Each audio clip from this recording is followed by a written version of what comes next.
XNDP-आव नोंथाङा गाहाय नेहाथारि बिबानाव दंमोन नाथाय नोंथांखौ जों एक्जिकिउटिभ मेम्बाराव गोदानै बिबान होदों होननानै जों मिथिनो मोनदों नोंथाङा बेनि सायाव माबाफोर बुंनांगौ दं नामा? थारैनो नंगौ बिथांमोना मैया मिटिं जादों ना मादों जोंनिसिम जेबो इनफरमेसनबो गैया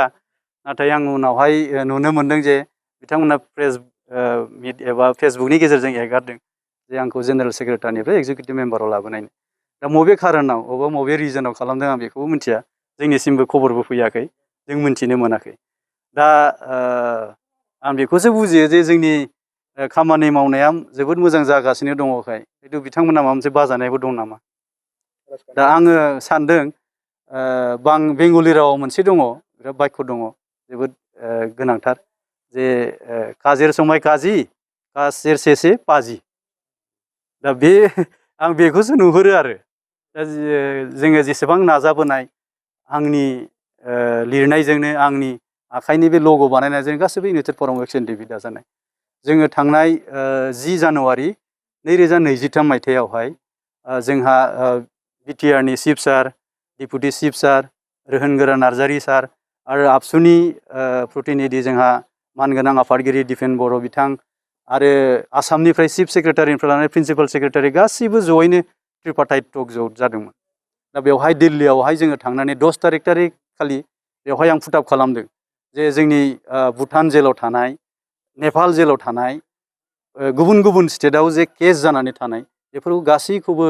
बख'नांगौ होननानै आङो इउनाइटेड फरामनि जेनेरेल सेक्रेटारि जानानै आङो डिमान्ड खालामदों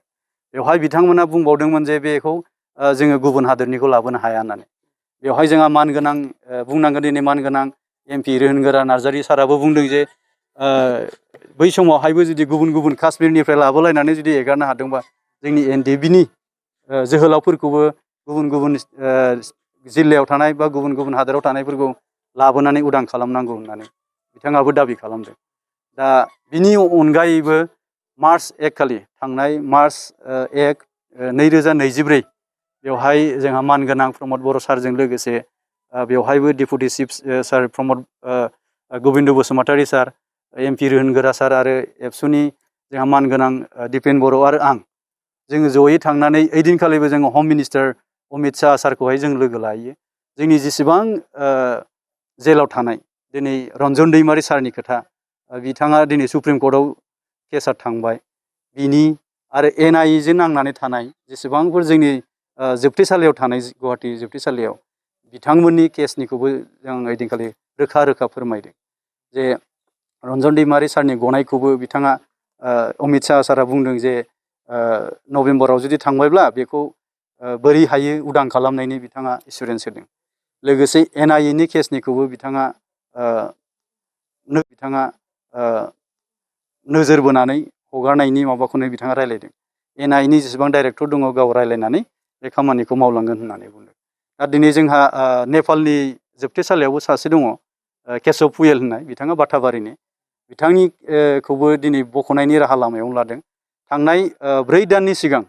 जोंनि BTR सरकारनिफ्राय मानसि सानै दैथायहरनानै अलरेडि बेखौ प्रसेस खालामहैबाय बिथाङाबो थाबैनो उदां अखाराङाव नुजाफैगोन होननानै जोङो आसा खालामो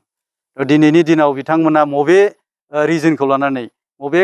माबाखौ लानानै जे बिदि खामानि मावदों आं बेखौ मिथिया हयथ' बिथांमोना गावसोरसो मिथिगोन मा रिजन लानानै होदों एसेनोसै NDP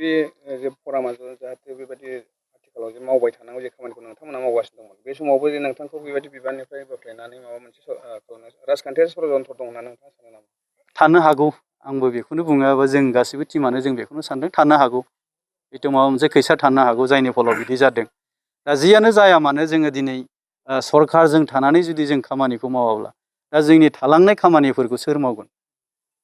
दिनै जों मिथिगौ गासिबो मिथिखागौ बेखौ जे जोंनि इसुसफोरा गासिबो सरकारजों थानानै मावनानै खामानिफोरखौ जाफुंसार होनाय सरकारजों थानानै मावाब्लानो बे गासिबो खामानिया जाफुंसार जोबजाया थ' जों दिनै गासिबो लेहेम जायाखै जोङो गासिबो गोसो गुदुङैनो दंजोबो जोंनि उद्देस्यआनो जाहैबाय जोंनि थालांनाय इसुसफोरनि सायाव जों बेखौसो बिथा खालामनानै खामानि मावगोन जों बबेबा मोनसे क्रेडिट लालायनायनि बुब्लियाव जों गफ'आ जोंनि उद्देस्यआनो जाहैबाय जोंना साक्सेसफुल जानाय जों बेखौनो हास्थायो आरो जों बेखौनो मावलांबाय थागोन अराय सम जोङो जोंनि इसुनि सायाव जोङो बिथा खालामनानै खामानिखौ मावलांगोन गोजोन्थों।